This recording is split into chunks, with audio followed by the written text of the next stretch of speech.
नमस्कार, मैं हूं आपके साथ प्रिया तिवारी और आप देख रहे हैं टीवी 11। महाकुंभ का शुभारंभ हो चुका है। पौष पूर्णिमा पर आज पहला स्नान है।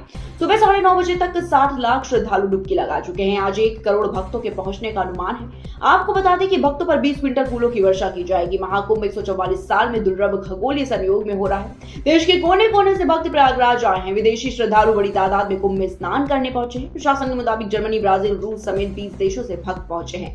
हर घंटे संगम में 2 लाख श्रद्धालु स्नान कर रहे हैं। आज से ही श्रद्धालु 45 दिन का कल्पवास शुरू करेंगे।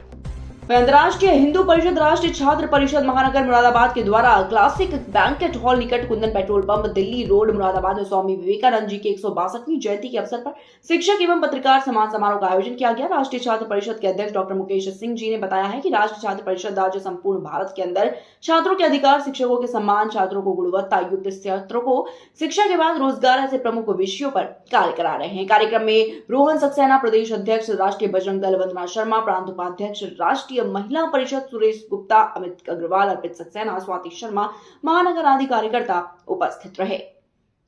प्रोग्राम क्या चल रहा है? आज अंतर्राष्ट्रीय हिंदू परिषद और ट्रूप इंस्टीट्यूट के माध्यम से एक शिक्षा एवं पत्रकार सम्मान समारोह आयोजित किया गया है। कितने सम्मान समारोह में कितने लोगों को सम्मान दिया गया? इसमें शहर के 61 सीबीएसई एवं यूपी बोर्ड के विद्यालयों के लगभग 180 टीचर और लगभग 30 पत्रकारों को हमने यहाँ पर सम्मानित किया है। क्या कोई चीफ गेस्ट है? हाँ, इसके चीफ गेस्ट जो है वो रजनी ठकुराल बहन जी हैं हमारी, जो कि कुल्लू मनाली से यहाँ पर आई हैं, हिमाचल प्रदेश से। क्या संदेश देना चाहेंगे आप? संदेश ये है क्योंकि हम लोग जो है शिक्षकों का सम्मान इसलिए कर रहे हैं क्योंकि शिक्षक ऐसा व्यक्ति है जो पर्दे के पीछे का रोल प्ले करता है, जिसको पता ही नहीं है कि वो किसके लिए कर रहा है। तो मेन काम है शिक्षक, और शिक्षक के बिना कोई काम अधूरा है, तो इसलिए हमने ये सम्मान किया है।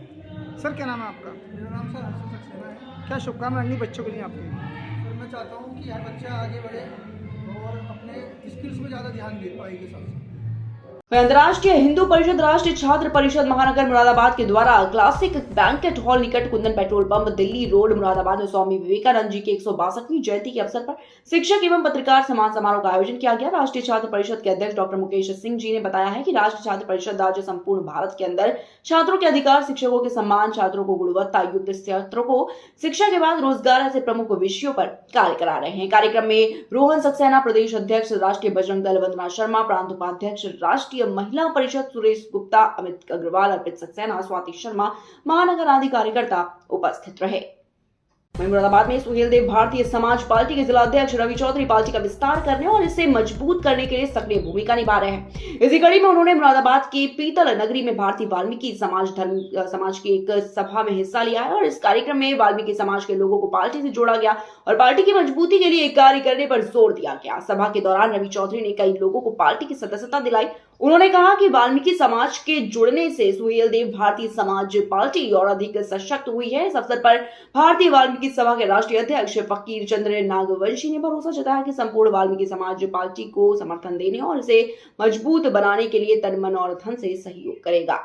बादा में अंतर जनपदीय मोटरसाइकिल चोर गिरोह के 3 सदस्यों को पुलिस ने गिरफ्तार किया है। गिरफ्तार चोरों के पास से पुलिस ने 9 मोटरसाइकिलें और 5 मोटरसाइकिलों की चेसिस बरामद की। गिरफ्तार मोटरसाइकिल चोर भीड़भाड़ वाले इलाके में मोटरसाइकिल चोरी को अंजाम देते थे। पुलिस को लंबे समय से अंतर जनपदीय बाइक चोर गिरोह की तलाश थी।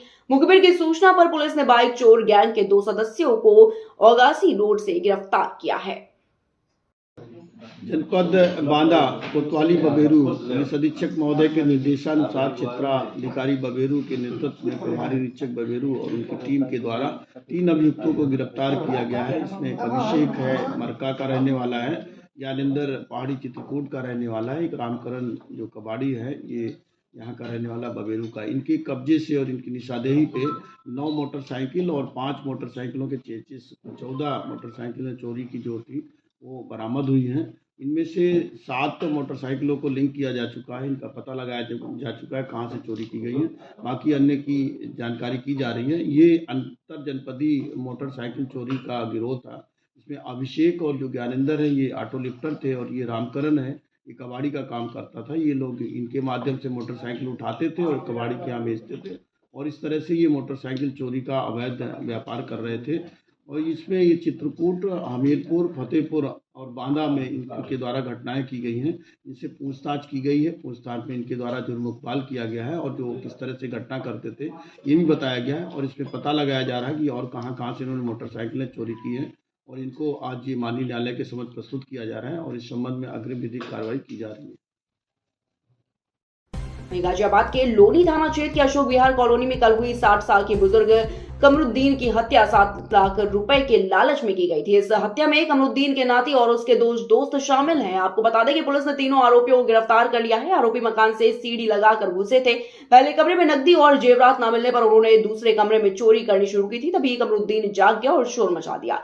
कमरुद्दीन के शोर मचाने पर आरोपियों ने घटना को अंजाम दिया। घटना के बाद आरोपियों को घर से नकदी और जेवरात उस संख्या में नहीं मिले। नाती को शक था कि कुछ समय पहले नाना कमरुद्दीन ने जमीन बेची, उसका पैसा घर में रखा हुआ है। इसके अलावा कुछ जेवरात भी हैं। पुलिस ने आरोपियों को जेल भेज दिया है। सर, कल एक मर्डर हुआ था, आज खुलासा किया गया है।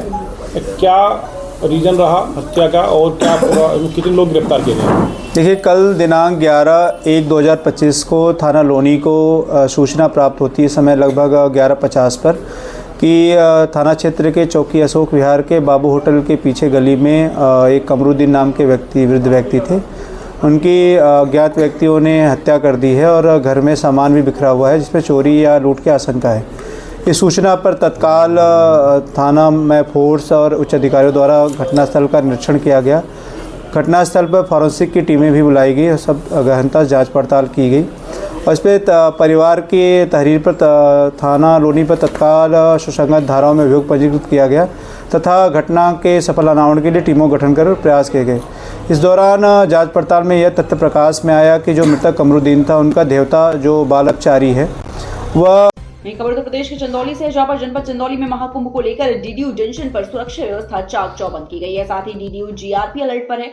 यात्रियों की सुरक्षा के लिए डीडीयू जीआरपी के प्लेटफॉर्म पर अतिरिक्त ड्यूटी लगाई गई है। स्टेशन पर आने जाने वाले हर यात्रियों पर ड्रोन कैमरा से निगरानी की जा रही है।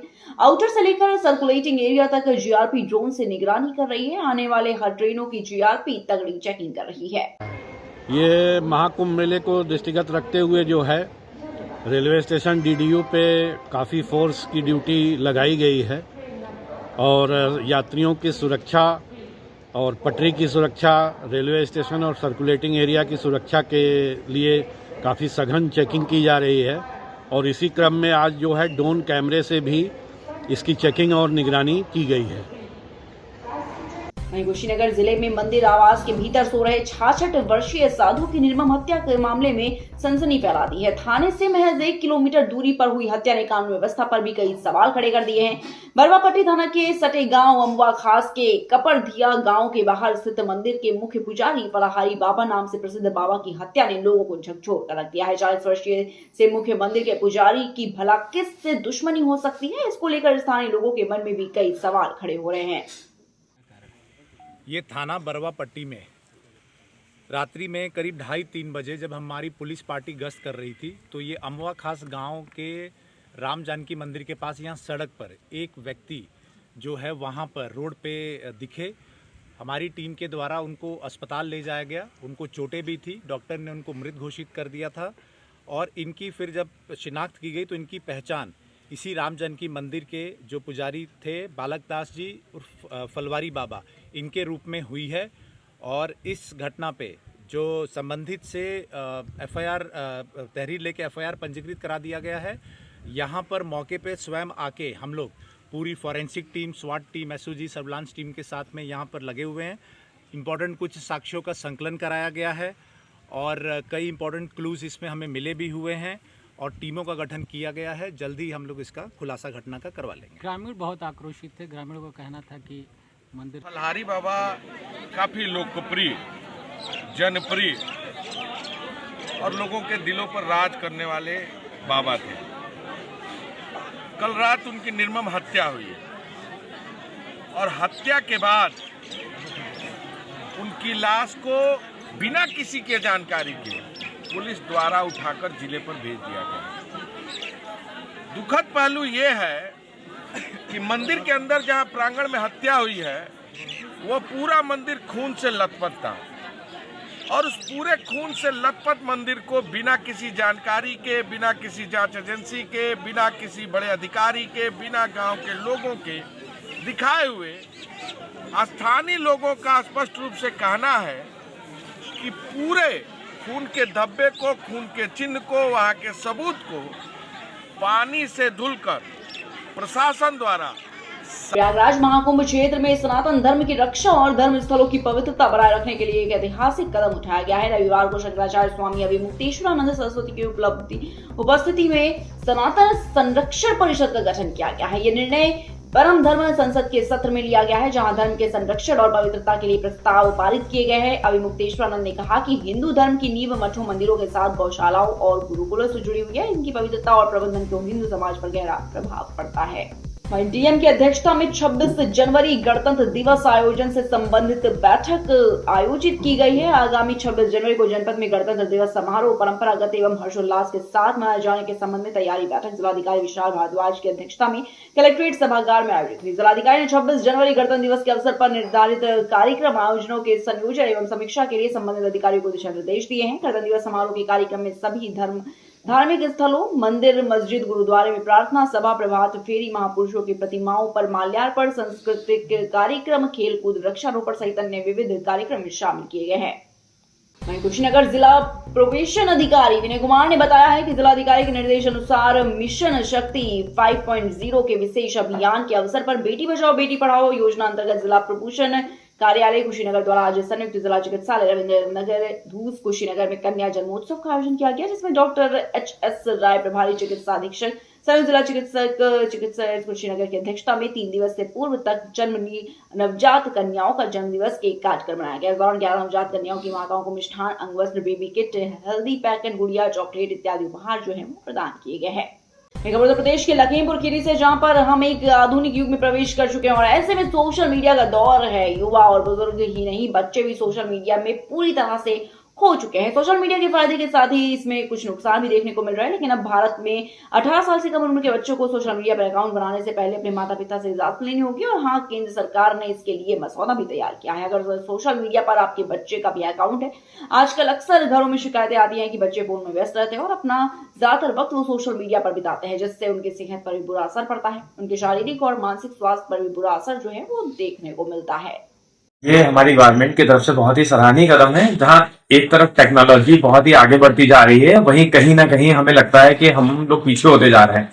कुछ चीजों को लेके जो बच्चों में एडिक्शन बढ़ रही है फोन की, वो बहुत ही ज्यादा है और आगे चल के इसके हमें बहुत ही ज्यादा गलत परिणाम देखने को मिल सकते हैं। और हाल ही में कुछ अभी ऐसे केसेस होते हैं जिसमें नाबालिग के साथ में मतलब कुछ ना कुछ अप्रिय घटना घटने का मतलब हर समय लगा ही रहता है कि कहीं ना कहीं वो साइड इफेक्ट कर रही है। अभी यही हाल ही में देखा जाए तो जो गवर्नमेंट ने कदम उठाया है बाहर यूएसए वगैरह में, वहां पर पहले से ही सब कानून बनाए हुए हैं और हमारे यहाँ जो भी ये कानून बनाया गया है वो बहुत ही सराहनीय कदम है। इससे गार्जियन को भी थोड़ा सहूलियत मिलेगी और जो 16 साल से कम के बच्चे हैं उनमें जो है गार्जियन की इजाजत लेनी पड़ेगी, उसके बाद सोशल अकाउंट खोल सकते हैं। टीएन से देखिए, बच्चे जो है अत्यधिक मोबाइल चलाते हैं, उसकी वजह से होता क्या है कि पहली चीज तो आंखों में बहुत असर पड़ता है। बच्चों की आंखों में दिक्कत आ रही है, दिखने में परेशानी हो रही है। दूसरी चीज है उनका अटेंशन जो है पढ़ाई की तरफ, कैरियर की तरफ नहीं फोकस हो पाता है। उनको हमेशा लगता है कि हम हमेशा गेम खेलते रहें या अन्य चीजों को देखते रहें, जो कि उनको काफी ज्यादा अट्रैक्ट करता है। तीसरी चीज ये है कि अटेंशन डेफिसिट हो जाता है, बच्चे माँ बाप की बातों को अनसुना कर देते हैं और अपनी जो पढ़ाई है उसमें भी कहीं ना कहीं उनके पढ़ाई के परफॉर्मेंस में बहुत ज्यादा गिरावट देखी जा रही है।